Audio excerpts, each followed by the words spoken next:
Welcome to my 2019-2020 NBA predictions. Now, this is where it gets intense because there are a lot of predictions that will be available to make. There's obviously the Eastern Conference, the Western Conference, the NBA Finals, MVP, Defensive Player of the Year, Rookie of the Year, everything we're going to break down in this video, in my opinions. Now, if you guys want to let me know what you guys think, you don't have to go as in depth. You don't have to go your Western Conference, your Eastern Conference. You can just go MVP, Defensive Player of the Year, Rookie of the Year, and all those accolades. And if you want to choose an NBA Finals, you can do that too. But I want to hear what you guys think below in the comment section. Who do you think is going to rise and who do you think is going to fall? And let's see if you get right and if I get right. So we can come back to this video in June, July when the playoffs are about to start and see what happens. See if we were correct or if we were just completely wrong. With that said, if you guys enjoy these types of videos, be sure to smash that like button, subscribe if you're new, hit the notification button, and follow me on Instagram. Now, let's get on to the video. So, for my Eastern Conference NBA playoff predictions, I've got the Philadelphia 76ers as the first seed. I think Ben Simmons is going to really have a breakout season. Joel Embiid looks like he's lost a little bit of weight and hopefully he can stay fit for the entirety of this season. And if he can, he's arguably the best big man in the league. Then you've also got Tobias Harris. And then obviously the guys that were added in Josh Richardson and Al Horford who just make this team even better. So, I'm going to say that the Philadelphia 76ers will be the first seed in the Eastern Conference. Then I've got the Bucks. I still think Giannis can improve on his game, and obviously he was the MVP last season, which means he's just going to be even better. But I do have the Bucks as the second seed, and then I've got the Celtics as the third seed. I think Kemba Walker is a better fit for the Celtics than Kyrie. It's going to be interesting to see who that second piece to actually lift for the Boston Celtics will be. It will probably be Jason Tatum, but it'll be interesting to see if he can turn into an MVP type of player or even an all-star type of player because he's still pretty young, but he does have the potential. I've got the Miami Heat as the 4th seed. I'm a Heat fan. I would love us to finish as the 4th seed. Bring in another All-Star, possibly maybe Chris Paul down the line. I'm not sure. But we could do some work if we can get an All-Star caliber player to pair up with Jimmy Butler. And we can also see the development of Tyler Hero in his rookie year, which will be very interesting. I've got the defending champs as the 5th seed. The Brooklyn Nets as the 6th seed. Pacers as the 7th. And the Orlando Magic as the 8th. And obviously, the Detroit Pistons miss out. They were in the playoffs last year. Blake Griffin's starting off this year unhealthy. And that's really been his biggest flaw throughout his career. He just hasn't really been able to stay healthy. So I've got the Pistons missing out, as well as the Bulls, the Hawks, the Knicks, the Wizards, the Cavaliers, and obviously the Charlotte Hornets. As for the Western Conference, this is where it gets very, very interesting. I've got the Lakers finishing as the 1st seed. I think that when Paul George gets back and the Clippers mesh a little bit more, that can easily be a race between the two, but I do think that the Lakers will win the 1st seed. Now, this is a very, very bold prediction, but I've got the Utah Jazz. I think the Utah Jazz, just based on their chemistry, will have a better regular season than the Clippers, but the Clippers will definitely do better in the playoffs, in my opinion. So I'm going to say that the Utah Jazz will finish as the 2nd seed, the Clippers will finish as the 3rd seed, the Denver Nuggets will finish as the 4th seed, the Trailblazers will finish as the 5th seed. Houston, they obviously have James Harden, who is an absolute stud. It's going to be interesting to see how he meshes with Russell Westbrook, but I just don't think they're going to have the chemistry to start the year, so that's why, with the Western Conference being so close, I will have them as the 6th seed, but when the playoffs start, if they are meshed and they actually work well together, they could easily be a top team in the Western Conference. But as of now, I'm going to put them as the 6th seed. The Warriors, they're at the 7th seed. Klay Thompson's most likely not returning. It's just hard to really know where they're going to rank, but I think that D'Lo and Steph could be very, very fun to watch. But with the Western Conference being so stacked, I just have to have them as the 7th seed. And as the 8th seed, I'm going to go with the San Antonio Spurs. You really just can't count out the Spurs. Every year, if you have Greg Popovich, you're going to be a contending team. So I have the Dallas Mavericks really missing out here. I just think it's very unlucky that they're in the Western Conference because in the Eastern Conference, definitely a playoff team with Luka Doncic and Kristaps Porzingis, but I have them missing out in the Western Conference. Same with the Pelicans, same with the Sacramento Kings, the Thunder, the Minnesota Timberwolves, the Phoenix Suns, and of course the young Memphis Grizzlies, which Ja Morant and JJJ, they're going to be extremely fun to watch.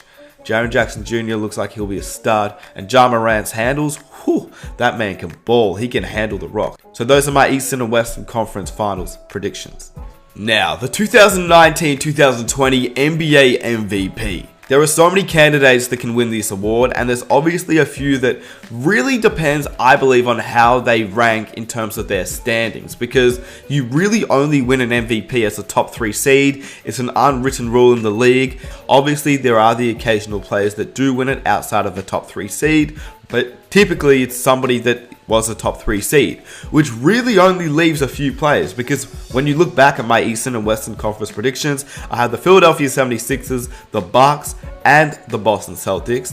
Then on the West, I had the Lakers, the Utah Jazz, and the Los Angeles Clippers. That, first of all, eliminates Stephen Curry, who I think will have an incredible season. I think Stephen Curry will probably be the best player in the league in terms of leading the league in points per game. This guy will shoot the lights out every night. There's no Klay Thompson, but at the same time, I just don't think they're going to have a high enough seed for him to win the MVP. So to me, that really only leaves a few players. I don't believe anybody from the Celtics will win it. So in the Eastern Conference, I believe it leaves Ben Simmons, Joel Embiid, and Giannis Antetokounmpo. And in the Western Conference, LeBron James, Anthony Davis, and Kawhi Leonard.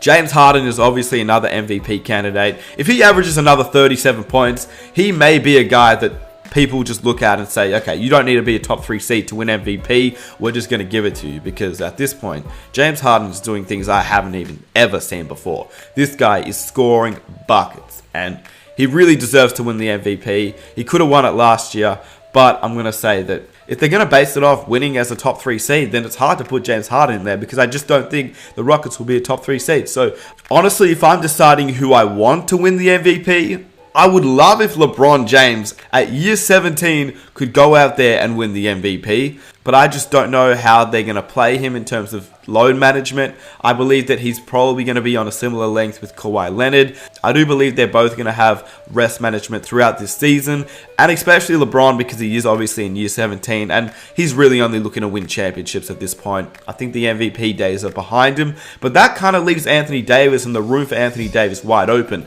If Anthony Davis is healthy throughout the entirety of this season, he will average high stats. He at this point will be the face of LA if he re-signs with them for the next 5 years or so, because LeBron eventually will slow down. AD, it's basically going to be his team if he re-signs with the Lakers, and I think to start off, LeBron and the rest of the squad is going to look to feed Anthony Davis. Embiid and Ben Simmons, I give them a few more years. Giannis, obviously, if he plays like last season, it's very, very hard to not put Giannis in the conversation, but I'm going to go with a guy that many people wouldn't go with, and that is Anthony Davis. I do think he's the best big man overall. His stats are insane. He will be a top 3 seed. I'm going to go with Anthony Davis. Let's come back to this video. I may be completely wrong, or I might be surprised. The Rookie of the Year. The easy option is to say Zion Williamson. This guy is an absolute stud, and I think if we choose a player that isn't Zion Williamson and we kind of say if Zion is healthy, it's kind of a little bit of a scapegoat. And honestly, my prediction is that this draft class will be one of the greatest draft classes of all time. Match him up with the 2003 draft class. We may not have the all-star level talent. Like Zion might not be as good as LeBron. RJ Barrett might not be as good as Carmelo Anthony. Ja Morant might not be as good as Dwayne Wade, things like that. But as a whole, I believe that Zion, RJ, Cam Reddish, Ja Morant, Tyler Hero, all these guys are going to be very, very good players in the league. In terms of who will win the Rookie of the Year, I still believe it will be Zion Williamson, but because he just announced that he's having surgery and he's going to be out for the first few weeks of the NBA season, that kind of leaves options definitely available. It kind of leaves Tyler Hero with a wide open spot if the Miami Heat actually decide to play him, and as a Heat fan, I could see Tyler Hero really lighting some teams up out there. I would love to say he would win Rookie of the Year. As a Heat fan, that would be absolutely insane. Ja Morant, he's obviously a one-of-a-kind talent. His handles are off the chart. But I'm going to go with a guy that, why not? Tyler Hero. Let the man do his work. Let him win a Rookie of the Year. If the Miami Heat play him over Dion Waiters, he's in the starting lineup, he gets minutes. He can really show what he's about. The thing about Tyler Hero is that he is more than just a shooter. And what do the Miami need? We need a shooter, a playmaker, and a guy that can really create his own shot. And even though he's a rookie, I could see that being Tyler Hero.